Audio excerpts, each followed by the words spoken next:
जय श्री राम। जय बजरंगबली।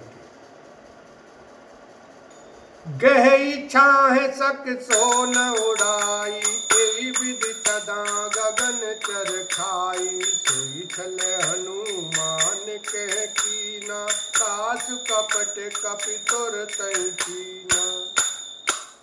उस परछाई को पकड़ लेती थी जिससे वे उड़ नहीं सकते थे और जल में गिर पड़ते थे।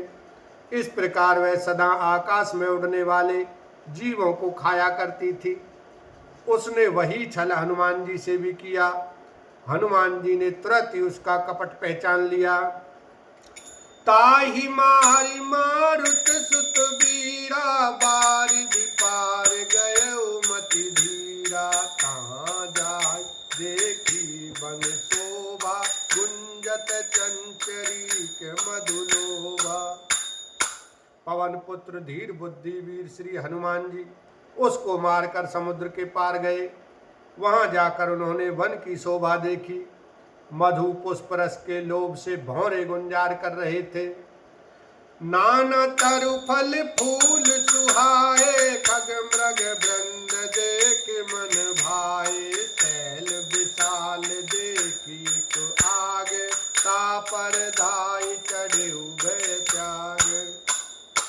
अनेकों प्रकार के वृक्ष फल फूल से शोभित हैं। पक्षी और पशुओं के समूह को देखकर तो वे मन में बहुत ही प्रसन्न हुए। सामने एक विशाल पर्वत देखकर हनुमान जी भय त्याग कर उस पर दौड़कर जा चढ़े।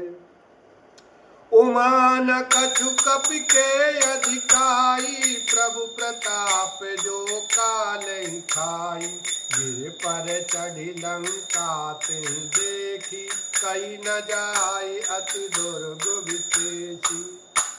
शिव जी कहते हैं, हे उमा, इसमें वानर हनुमान की कुछ बड़ाई नहीं है। यह प्रभु का प्रताप है जो काल को भी खा जाता है। पर्वत पर चढ़कर उन्होंने लंका देखी। बहुत ही बड़ा किला है, कुछ कहा नहीं जाता। अति उतंग जल निधि चहुपासा, कनक कोट कर परम प्रकाशा। वह अत्यंत ऊंचा है, उसके चारों ओर समुद्र है। सोने के परकोटे चार दीवारी का परम प्रकाश हो रहा है। कनक कोट विचित्र मणिकृत, सुंदरायत ना घना। चौहट हट सुबट बीथी, चारुपुर बहुविधि बना। गजबाजी खच्चर निकिर पदचर, रथ बरूथनि कौगने। बहुरूप निश्चर जूथ, अति बल सैन वर्णत नहीं बने। विचित्र मणियों से जड़ा हुआ सोने का परकोटा है। उसके अंदर बहुत से सुंदर सुंदर घर हैं। चौराहे, बाजार, सुंदर मार्ग और गलियां हैं। सुंदर नगर बहुत प्रकार से सजा हुआ है। हाथी घोड़े खच्चरों के समूह तथा पैदल और रथों के समूहों को कौन गिन सकता है। अनेक रूपों के राक्षसों के दल हैं। उनकी अत्यंत बलवती सेना वर्णन करते नहीं बनती। वन भाग उपवन बाटिका, सरकूप बापी सोहहि। नर नाग सुर गंधर्व कन्या, रूप मुनि मन मोहहि। कहूँ माल देह विशाल शैल, समान अति बल घर जहि। नाना अखारिन भिरई, बहुविधि एक एकन तर जहि। वन बाग उपवन बगीचे, फुलवाड़ी, तालाब, कुएं और बावलियां सुशोभित हैं। मनुष्य, नाग, देवताओं और गंधर्वों की कन्याएं अपने सौंदर्य से मुनियों के भी मनों को मोहे लेती हैं। कहीं पर्वत के समान विशाल शरीर वाले बड़े ही बलवान मल्ल पहलवान गरज रहे हैं। वे अनेकों अखाड़ों में बहुत प्रकार से भिड़ते और एक दूसरे को ललकारते हैं। करी जतन बट कोटिन बिकट तन, नगर चौदिसी रक्षहि। कहूँ महिष मानुष धैनु खर, अज खल निशाचर बच्चहि। एही लागी तुलसीदास इनकी कथा कछु एक है कही रघुवीर सर तीरथ शरीरन त्याग गति पे हई सही।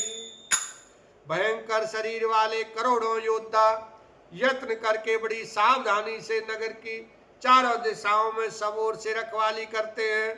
कहीं दुष्ट राक्षस भैंसों मनुष्यों गायों गधों और बकरों को खा रहे हैं।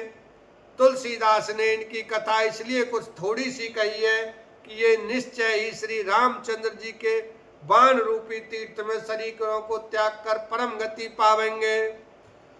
पुर रखवारे देख बहु कपि मन कीन विचार अति लघु रूप धरो निसी नगर करो पैसार लखन सिया राम जय जय राम। नगर के बहुसंख्यक रखवालों को देखकर हनुमान जी ने मन में विचार किया कि अत्यंत छोटा रूप धरूं और रात के समय नगर में प्रवेश करूं। मसक समान रूप कपिधारी लंकई चले तो मेरे नरहारी नाम लंकनी एक निश्चरी तो कह चले सी मोहिनिंदरी। हनुमान जी मच्छर के समान छोटा सा रूप धारण कर नगर से लीला करने वाले नर रूप से लीला करने वाले भगवान श्री रामचंद्र जी का स्मरण करके लंका को चले। लंका के द्वार पर लंकनी नाम की एक राक्षसी रहती थी। वह बोली, मेरा निरादर करके बिना मुझसे पूछे कहाँ चला जा रहा है। जाने नहीं मरम सठ मोरा मोर आहार जहाँ लगी चोरा मुठिका एक महाकपिहानी रुद्र बमत धरनी धनमानी। हे मूर्ख, तूने मेरा भेद नहीं जाना। जहां तक जितने चोर हैं वे सब मेरे आहार हैं। महाकपि हनुमान जी ने उसे एक घूंसा मारा जिससे वह खून की उल्टी करती हुई पृथ्वी पर लुढ़क पड़ी। बोलो सियावर रामचंद्र की जय, उमापति महादेव की जय, बजरंग बली की जय।